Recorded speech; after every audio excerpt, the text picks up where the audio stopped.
Wilson Center for the Performing Arts in the Harris Theater. Today's conversation will be moderated by Charlie Sykes, a longtime radio host here in Wisconsin, whose most recent book is How the Right Lost Its Mind. He now writes for The Atlantic, and last week endorsed Kamala Harris for president. Please welcome Charlie Sykes.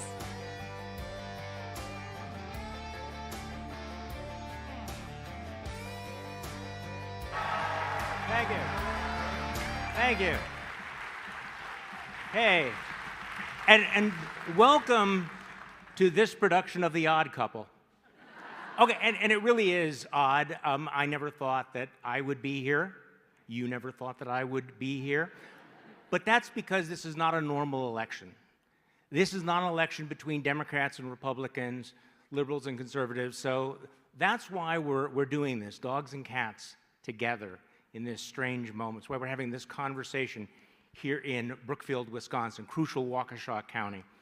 But we're not going to be talking about a few things. We're not going to be talking about sharks and electrocutions. We are not going to be going through Tony Evers' 40-minute playlist and swaying to the music. We're not going to be talking about Jewish space lasers or Arnold Palmer's putting game. That's the other event down the road. The reason we're having this conversation, though, is that despite the clownishness, the stakes are so serious. This is election, again, not about the normal divisions in American politics, but about things like decency and democracy, the rule of law, whether or not we're going to shred the Constitution, and whether or not America will continue to be a shining city on the hill to the rest of the world. I don't think our guests tonight need any introduction, so I won't spend some time, but I do want to say this. Political courage is vanishingly rare in our world today. And I know of very few people more courageous than Liz Cheney.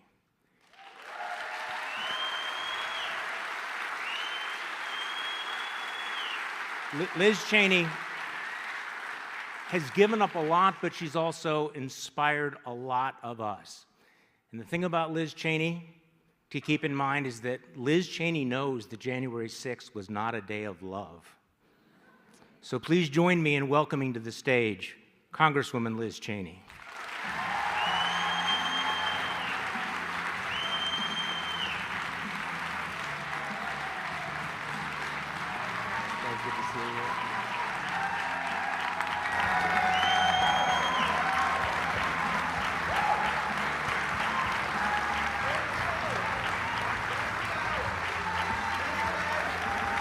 Thank you, Liz. And it is my great privilege and honor to introduce to you tonight someone who is here precisely because she believes we have to put country over party, the next President of the United States, Vice President Kamala Harris.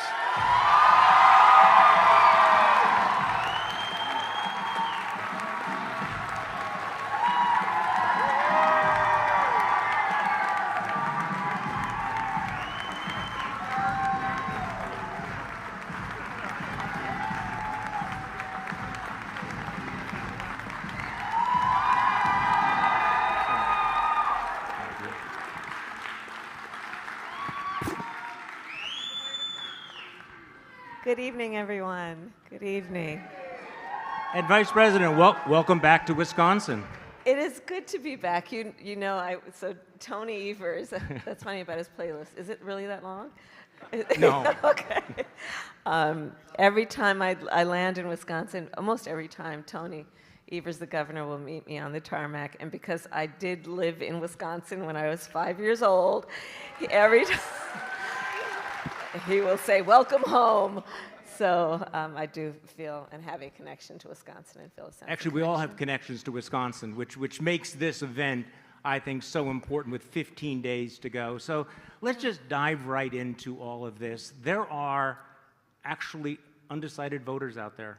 Yeah. And there are undecided voters here, people who have never voted for a Democrat, moderates, conservatives who've voted for people named Bush and Cheney and Ford and Reagan and Bob Dole. Yeah. Wow, that's a throwback, isn't it? But I guess the question is, what is your pitch to them? Why should they do something they've never done before? Why should they cross over party lines and vote for you?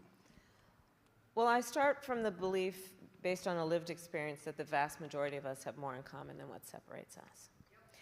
I also know that you all are here spending time that you could be spending doing a number of other things with all of the obligations you each have. And you are here because we together love our country. We love our country. And we believe in the foundational principles that are at stake in this election.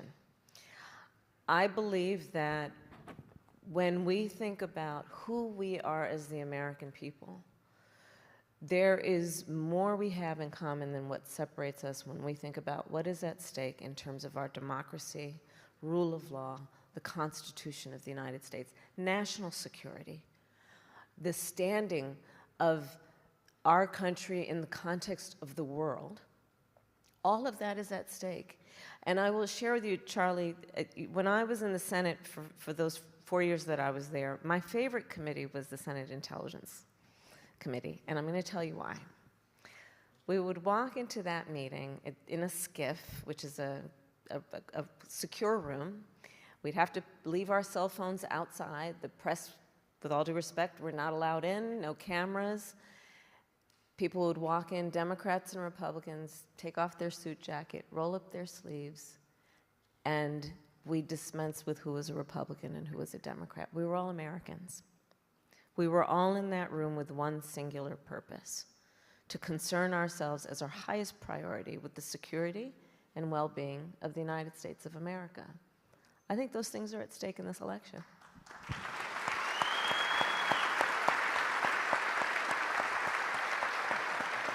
Congresswoman Cheney, you know how hard this is, though.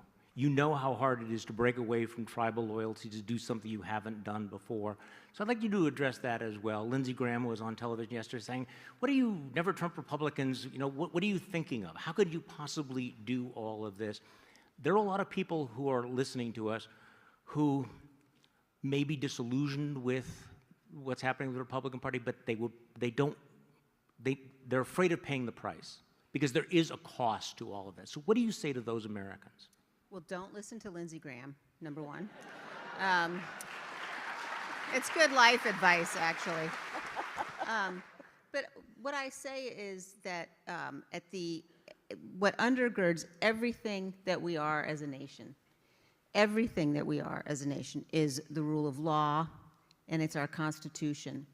And when you look at what Donald Trump did after the last election, when you look at the cruelty that's involved in someone who watches an attack on the United States Capitol, an attack conducted by people in his name, and refuses for over 3 hours to tell the mob to leave. I mean, people just need to think about what that's depravity. He watched the attack happen, and people kept asking him, please tell the people to leave. And law enforcement officers were being brutally beaten, and the Capitol was being assaulted, and he would not tell people to leave for over 3 hours.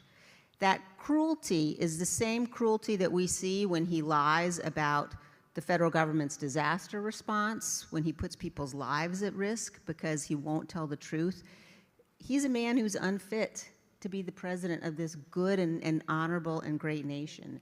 And so I've spent a lot of time working, before I was elected to Congress, in countries around the world that weren't free, or where people were trying to achieve their freedom. And I know how fragile this can be, how fragile democracy can be. And so in this election, we have a choice. We have the choice of somebody in Vice President Harris who you know is going to uphold the rule of law. You know that she's going to lead this country with a sincere heart. You know that she is going to always be thinking about what is best for this nation. We might not agree on every issue, but she is somebody that you can trust and someone that our children can look up to. And I think it's so important for us to cast the vote for Vice President Harris this time around. You know, Vice President, I was thinking about one of your social media posts recently where you go through all the things that Donald Trump has bailed out of, that he won't debate you, that he won't do interviews, that he's refusing to release certain information. And you asked an interesting question, what is he hiding? Yeah. So what in fact is he hiding? Well, I wonder what is he hiding. I also wonder what his staff is trying to hide by preventing or suggesting he not debate me again, not do these interviews. It is the norm, as you know, that presidential nominees will do a 60 Minutes interview. He has refused to do that. He is pulling out of interviews left, right, and center. And I think that what we see about him in public, whether it be his rallies or, as you said, would it be called just a solo dance? I don't know that it has I don't think know that has a name to it. Dance is really generous. Yes, what that was. I think it does lead us, and it should lead us to observe that he is increasingly unstable. But you don't have to take my word for it. Listen to the people who know him best. The people who worked with him in the White House, in the Oval Office, in the Situation Room. His former chief of staff, 2 former secretaries of defense, his secretaries of defense, his former national security advisor, and of course his former vice president.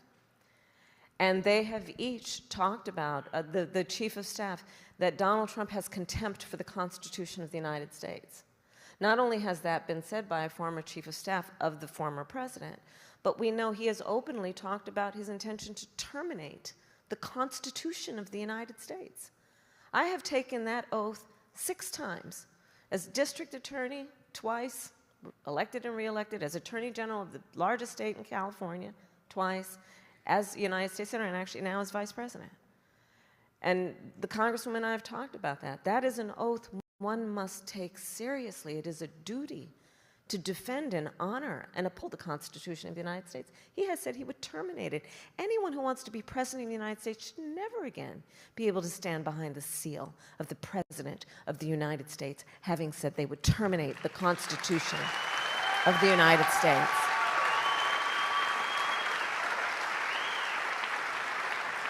And again, most recently, the report is that the former chairman of the Joint Chiefs of Staff, a decorated general, said of Donald Trump that he is fascist to the core. These are the people who know him best, people who worked with him.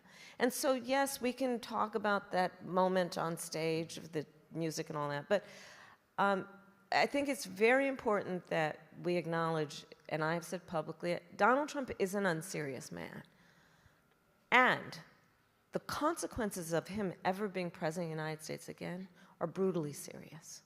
Brutally serious. To the Congresswoman's point, I have now, as Vice President of the United States, met over 150 world leaders, presidents, prime ministers, chancellors, and kings.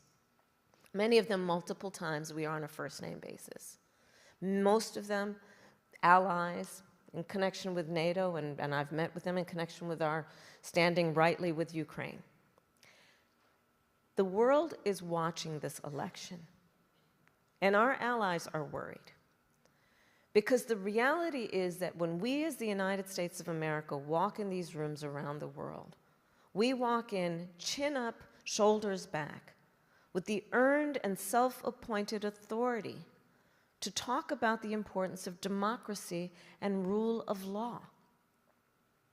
And being a role model, this is a room of role models, we know as a role model, people watch what you do to see if it matches up to what you say.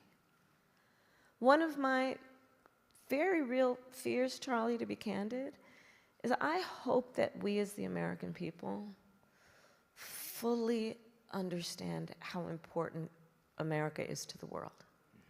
I hope we really, really understand that. Because this is about what will happen to and with us as Americans, but it will impact people around the world. Let me follow up on that, Congresswoman, because I was on a podcast recently with another pundit who was saying that she was afraid that America was sleepwalking into authoritarianism, that American voters were not sufficiently alarmed. And as the Vice President just said, the former chairman of the Joint Chiefs of Staff just said that Donald Trump was the most dangerous threat facing the country.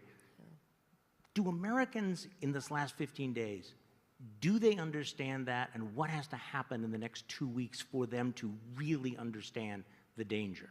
Yeah, I think that they think they do. And, you know, one of the things I remind people is that although not every Republican who is casting a vote for Vice President Harris will say publicly that they are, there's clearly, you know, a threat associated with that in some instances. But millions will. And they will do that for a whole range of reasons, but what you mentioned is so important. I mean, when I think about, you know, the first time I ever voted was for Ronald Reagan. I've known presidents well, obviously, particularly I know a vice president well, in addition to Vice President Harris. And I watch how our presidents have operated. And even when there have been presidents that we have potentially disagreed with on issues, they've respected the Constitution. I mean, think about the 2000 election and how close that was, and what Vice President Gore did in his concession speech and in ensuring that we had the peaceful transfer of power. And so I would just urge people, again, you don't have to take my word for it, but look at what the people closest to Donald Trump are saying about him. Look at the testimony of the leaders of his Justice Department, the leaders of his campaign, the most senior officials in his White House. Look at their testimony in front of the Select Committee. You know, they're the ones that told us everything that we know about his plan to overturn the last election, about what he did watching the attack from his dining room. We've never faced a threat like this before, and I think it's so important for people to realize this republic only survives if we protect it, and that means putting partisan politics aside and standing up for the Constitution and for what's right and loving our country more. Do you think we'll be hearing more from some of those folks in the next 15 days? The generals, the chiefs of staff, the people who really understand exactly how unfit Donald Trump is? I do. I also think that, you know, that they have been very clear so far. I mean, you've had hundreds of national security officials who served in Republican administrations endorse the vice president. Yeah. And all of the things that, you know, the fact that these people aren't endorsing, the fact that Vice President Pence was the most loyal person there was to Donald Trump, he won't endorse him because he knows Donald Trump asked him to violate his oath of office. Now, that should also give you a lot of pause about J.D. Vance. J.D. Vance is there because he will do what Donald Trump wants, and that makes him a particular danger to the Republic as well. And I'll add to that point. Understand also what happened in the last few months when the Supreme Court essentially told the former president he will be immune from anything he does in office. So whereas before there was at least some threat of consequence and accountability, that no longer exists. And to the Congresswoman's point, imagine Donald Trump, based on everything we know about him and everything we see now and before, imagine him with no guardrails. Because all of those folks who worked with him before, they're not those who held him back, who attempted to ensure that he would follow the law, are no longer there. And we have the Supreme Court decision. So the stakes are very high. Okay, let's go to the audience for some questions. We have some undecided voters who have some questions for you, Madam Vice President. Let's go to Lisa Brockman from Madison. Lisa is a small business owner.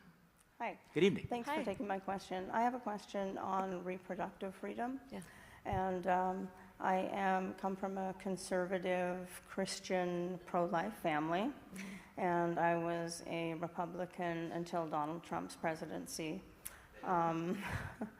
Like most Americans, I believe in a woman's right to choose. And with the overturning of Roe v. Wade, my 21-year-old daughter now has fewer rights than her mother or her grandmothers. I no longer recognize the Republican Party. They have introduced bills from everything from restricting birth control to bringing homicide charges for abortion. It is such an extreme, radical agenda by any standards. And it seems less about the unborn and more about controlling women. So my question is, what are your thoughts on this extremism, and how can we restore those fundamental human rights that have been taken away from the American women? Thank you. So to your point, when Donald Trump was president, he hand-selected 3 members of the United States Supreme Court with the intention that they would undo the protections of Roe, and they did as he intended. And now there are at least 20 states in our country that have criminalized healthcare providers, to your point. I mean, in Texas, the law provides for prison for life for a doctor, nurse, healthcare provider for doing what they believe is healthcare and in the best interest of their patient. Punishing women. I was actually just this week, just a few days ago, in the state of Georgia with the mother of a young woman who died because of Georgia's abortion ban, and she had to go to another state, and it's a long and very tragic story that did not have to be. And here's how I think about this issue. One does not have to abandon their faith or deeply held beliefs to agree that the government, these folks in a state capital, much less Donald Trump, should not be making this decision for her. If she chooses, she will talk with her priest, her pastor, her rabbi, her imam, but not the government. And I also have found, though, since the 2 years that the Dobbs decision came down that this happened, I have had conversations with a number of people who were opposed to abortion and remain opposed to it, but did not intend for the harm that we are seeing to happen. And I think as this decision came down and we are seeing the harm, there are more and more people who are agreeing that this should not be the government making this decision for women and their families. And the way that we will address this is eventually Congress needs to pass a law restoring those protections. And we need to agree that in our society, we should not have laws that are treating people in a way that is causing such harm.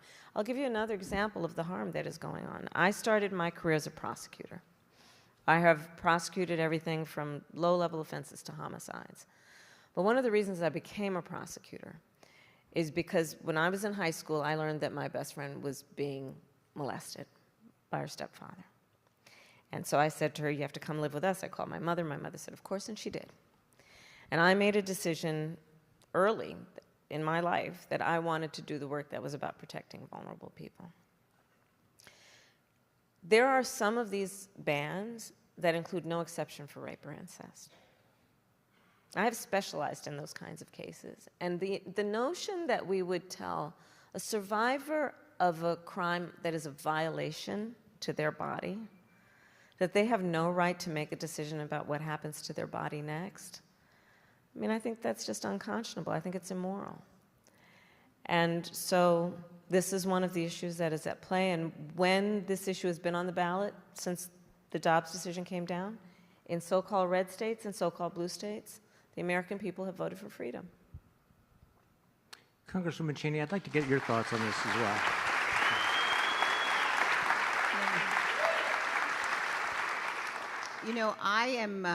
I'm pro-life. And I have been very troubled, deeply troubled, by what I have watched happen in so many states since Dobbs. And I have been troubled by the extent to which you have women who, as the Vice President said, in some cases have died, who can't get medical treatment that they need because providers are worried about criminal liability. We're facing a situation today where I think that it's an untenable one. And I think that as we deal with issues like this one, having a president who understands how important compassion is, who understands that these shouldn't be political issues, that we ought to be able to have these discussions and say, you know what, even if you are pro-life, as I am, I do not believe, for example, that the state of Texas ought to have the right, as they're currently suing to do, to get access to women's medical records. I mean, there are some very fundamental and fundamentally dangerous things that have happened. And so I think that it's crucially important for us to find ways to have the federal government play a role and protect women from some of the worst harms that we're seeing. But again, I just think that if you look at the difference in the way that Donald Trump is handling this issue, Donald Trump at one point called for criminal penalties for women. Now, he's been now trying to sort of be all over the place on this issue, although he expresses great pride for what's happened. And I think the bottom line on this, as on so many other issues, is you just can't count on him. You cannot trust him. We've seen the man that he is. We've seen the cruelty, and America deserves much better. Thank you. Thank you, Lisa. So we have another question. Carolyn Mitchell from Wauwatosa has a question for the Vice President as well. Hi.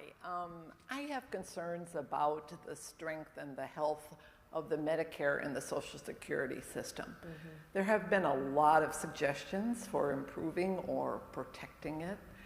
Some of them raising the age for full acceptance of Social Security.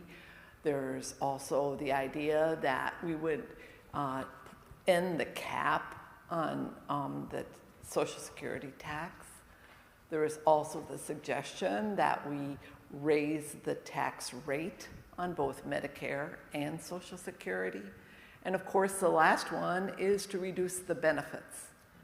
So my question for you is, how can we protect the health of both Social Security and Medicare without reducing the benefits? Thank you. So, first of all, thank you for your question. Actually, just today, I believe it was, within the last 24 hours or so, an independent review of Donald Trump's policy on Social Security has indicated that under his policy, Social Security would become insolvent in 6 years. And what I and you and I think most of us know is that we have many, many seniors in our country where their Social Security check is their only form of income. It's everything and the only thing they have to live on, to pay rent, groceries, all of that. And so we must protect Social Security. If you look at Donald Trump's Project 2025, the plan that they have if he is elected or re-elected president, it would attack Social Security, it would attack Medicare. And back to the point about just what is in the interest of dignity. The President of the United States should have as one of their highest concerns the dignity of the American people. And in particular, those who have lived a productive life, who deserve to be able to retire and go into their senior years with the dignity of not worrying about whether they're going to have a roof over their head or be able to eat. So my plan includes what we need to do to strengthen the solvency of Social Security. It includes what we're going to need to do and work with Congress to make sure we're putting more into it. And it cannot be about cutting benefits, because right now those benefits are barely adequate as it is. What we must also do is continue to strengthen Medicare around what we've been working on, which is to allow Medicare to negotiate prescription medication costs for our seniors. So in the last 4 years, we have now capped the cost of insulin at $35 a month for seniors. This is a huge issue for so many who have otherwise either taken a bus trip to Canada to try and get their prescription medication. You're smiling, you know what I'm talking about. Or not that you have, I'm not suggesting that. Not suggesting that. And we've also capped the cost of prescription medication at $2,000 a year for our seniors. Understanding again that this is a related issue, which is what is causing our seniors to be on the verge of bankruptcy and homelessness, by the way. The other work that we have to do is to deal with home health care and how Medicare is covering that. So part of my plan is right now, the only way that there will be coverage for home health care is, generally speaking, Medicaid, which means that the family or the individual would have to spend down all of their savings to be able to be eligible for Medicaid. And frankly, I think it's just that's wrong, and it's just wrong. You know, I took care of my mother when she was sick, and the work that needs to happen to support our seniors to be able to stay in their home, to be able to live a life with dignity, should include that we will pay attention to the fact that not everybody can afford that help. Not everyone has a family member who can do it. And so my plan includes having Medicare cover home health care work for seniors so that you can stay in your home, for example, and have someone who can prepare a meal and help you put on a sweater. But the core point being dignity. And understanding that we should not have a society that allows or requires our seniors to go into poverty in order to qualify for the care that they may need, that I think we most would agree should provide. Thank you.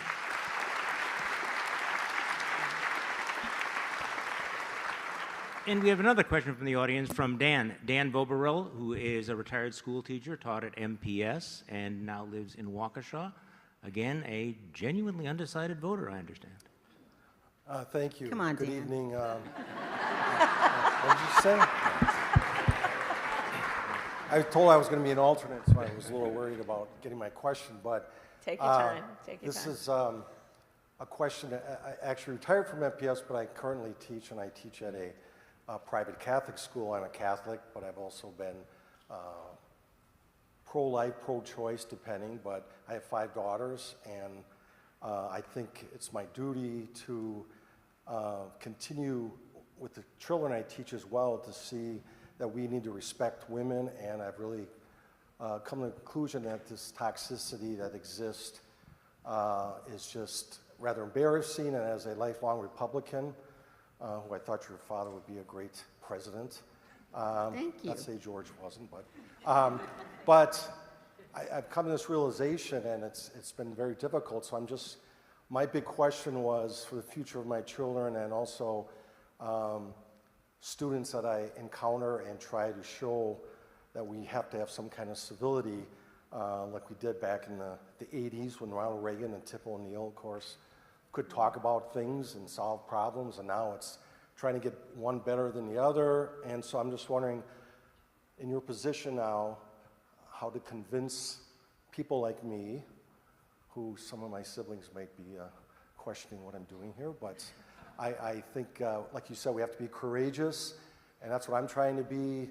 And so what do you think we can do in the last 15 days, or you can, or Madam Vice President, what you can do to try to get some of these people cross over? I know you already said that. Some of them probably won't say who they're voting for, but or something I could take with me to say, this sounds very good, or we ought to at least listen to this. To reduce the toxicity? Yes. Okay.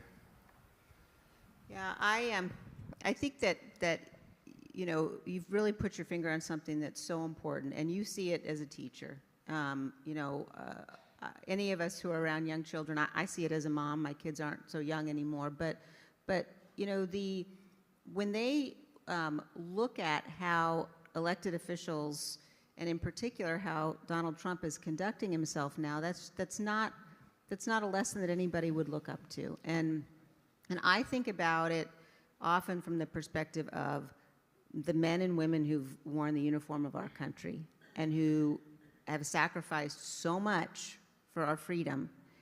All of us have an obligation to be worthy of that sacrifice. And in this,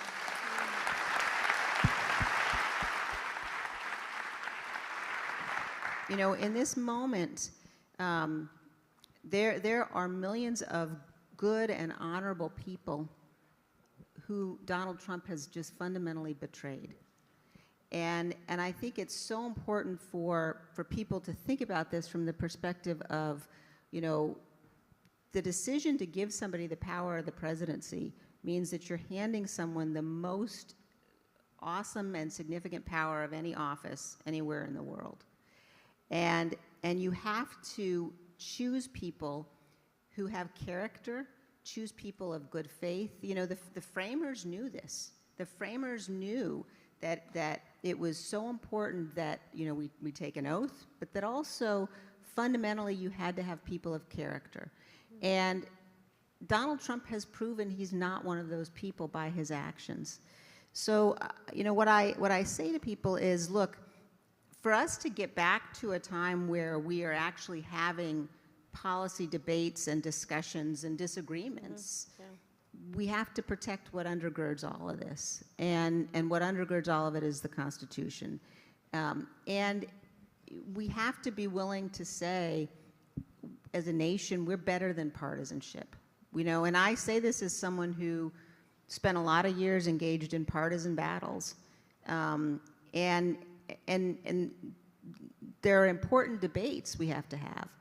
But if we allow someone, again, if we give him the power again to, do all of the things he tells us he's going to do. He says he'll terminate the Constitution. He says he'll deploy the military against the enemy within.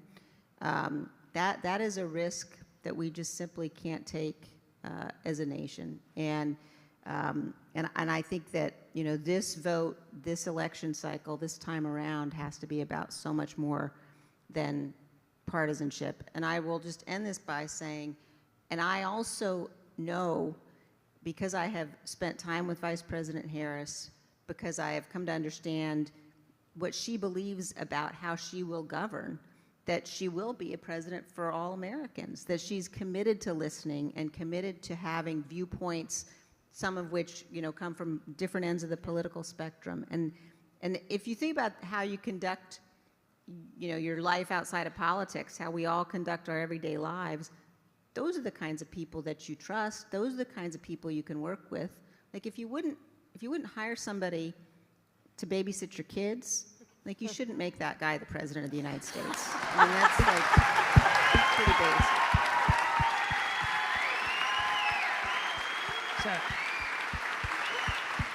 So, pretty basic. Madam Vice President, this question goes to the heart of our discussion tonight, because it is not about politics. It's not about left versus right. We're talking about the culture and the impact, the coarsening of the culture, the way in which we have been taught to fear and hate one another, and how our debates have just devolved into sort of trolling one another. How do we get back from that? So I think that Dan raised, and Charlie, your point is really also hitting on. We have to tap into and rejoice, frankly, in the spirit of who we are as Americans. And we are an ambitious people. We have aspirations. We have dreams. We are optimistic by nature. And we, I think, value certain qualities in our leaders. To your point of being a teacher, those of us who are parents or parent in any form, the notion over the last several years coming from Trump and those who follow him, meaning people like who he's running with, not his voters, but just others, the notion that the measure of the strength of a leader is based on who you beat down is just wrong-headed. I think most of us would agree that the real measure of the strength of a leader is based on who you lift up. I think most of us would agree.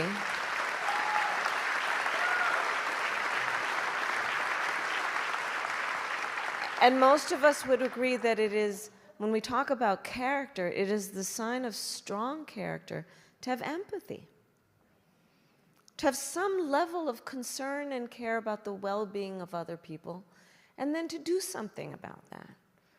And I think there's so much about this election that calls into question whether we are on a track with a Donald Trump as president to actually teach and to show our children our definition of a leader. And is that it? One of the issues that I think has resulted in the kind of toxicity that you've been describing is that he tends to encourage us as Americans to point our fingers at each other. That's not in our best interest. The vast majority of us have so much more in common than what separates us. We are stronger as a nation when we are working toward a common goal, at least on the most basic fundamental priorities.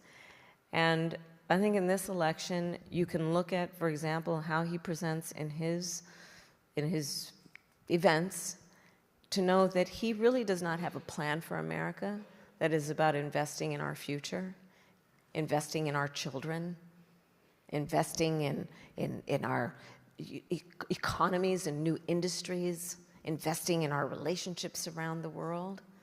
It's all about himself and his personal grievances. And do we want a president of the United States who spends full time plotting revenge while they sit in the Oval Office? Or a president who is actually focused on the American people? I would also say as a point that I think the Congresswoman exemplifies in so many ways, the strength of our democracy requires a strong two-party system. It really does. It requires that we have healthy debate, based in logic and fact, and that we debate it out, have good vigorous debates, have a good fight over policy. That's good for democracy. But not to point our fingers and call each other names over trivial, petty grievances. So I think all of that is at stake in this election, and tapping into the commonalities that we have around some of these fundamental principles, I think, is going to be key. Well, that's why the stakes are so high, right? Because the presidency is a role model, but America is a role model to the rest of the world. Yes. So in the very short amount of time we have left, Congresswoman Cheney, just talk a little bit more about the stakes for the world. We haven't talked about the stakes for the future of Ukraine, NATO, of all the other democracies who are looking to us. They're so high, Charlie. And, America's safety and security depends upon America leading, and it depends upon allies. Yeah. And when you have someone who is erratic and chaotic and unstable, that puts all of us at risk.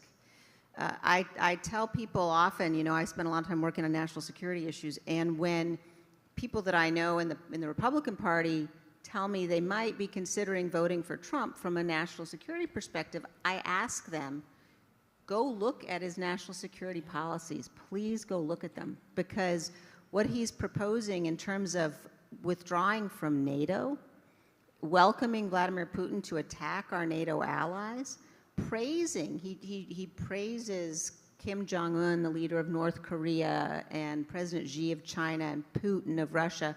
And if you listen to him, he doesn't just praise those people generally. He praises them for their cruelty, yep, for their tyranny. Yep. That's not who we are as a nation. It's not who we are. And the world needs us to be better, and our own security and our own freedom requires that we have a president who understands America has to lead, and that our strength comes both from our greatness and also from our goodness. And that's Vice President Harris. And just to, thank you. You get the last word. But just as a point of emphasis on this important point, understand that this is an individual, Donald Trump, who is easily manipulated by flattery. And we've seen that. Don't forget, he dared to even consider inviting the Taliban to Camp David. Remember all this, the love letters with Kim Jong-un. Let's remember what we just most recently, what was reported. During the height of COVID, Americans were dying by the hundreds a day. Nobody could get their hands on COVID tests. You remember what that was. During that time, he secretly sent COVID tests to Vladimir Putin for his personal use. On the issue of Ukraine, he says, oh, well, I'd solve that in a day. Well, I don't think we as Americans think that the President of the United States should solve an issue like that through surrender. And understand that's what would happen. Understand that's what would happen. Vladimir Putin would be sitting in Kyiv if Donald Trump were president. And understand what that means. As so much our allies understand, and that's why they're concerned about this election. If Putin were to get away with invading the sovereignty and territorial integrity of Ukraine, because America, the leader in bringing the allies together and standing for fundamental international rules and norms like sovereignty and territorial integrity, if Vladimir Putin got away with that, you think he wouldn't march next right into Poland and the rest of Europe? Because Donald Trump wants to please somebody that he considers to be a strong man who he admires? So on this and so many issues, the stakes are extremely high. But I would say this is a final point for now. This is not as much an issue of what we are against as what we are for. And I'll end my point where I started. We love our country. And our country is worth fighting for. And that's how I think of this. Our democracy will only be as strong as our willingness to fight for it. And you all are taking your time out of your lives to be here because we, I think, agree on that among the most fundamental principles at stake. And I thank you for the time you've taken, and I hope to earn your vote, by the way. Thank you. Thank you. Thank you. And we have 15 days to make a decision. Thank you all for coming here to Brickfield, Wisconsin. Thank you, Congressman Liz Cheney, Vice President Kamala Harris. Thank you so much.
I can feel the power.